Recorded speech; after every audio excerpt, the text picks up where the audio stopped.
माझ्या अंगातला शिफ्ट परत जागा झालाय आणि आज मी बनवणार आहे मोमोज. त्या किचनची अशी अवस्था होणार आहे ना 1 तासाने. बघा माझा क्लिक पण मला सपोर्ट देत नाही. काय क्लिक करून अपेक्षा करते, मला म्हणजे माणसंच सपोर्ट देत नाही. क्लिक तर लावण्याची गोष्ट आहे.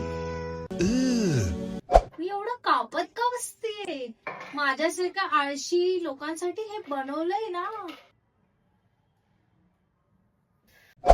बॅकग्राऊंड जरा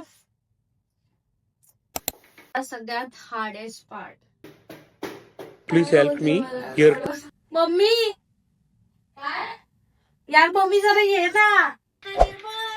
माझ्या मम्मीचा मोदक बनवलाय. आपली चटणी पण झाली बनवून. डोंट जज मी यार. फायनली माझे मोमोज रेडी आहे. काय भारी झाले, खूप मस्त. मी आता इंजिनिअरिंग सोडून देते, मोमोचा स्टॉल ओपन करते. किती भारी झाले. सिरियसली मी खोटं नाही बोलत, खूप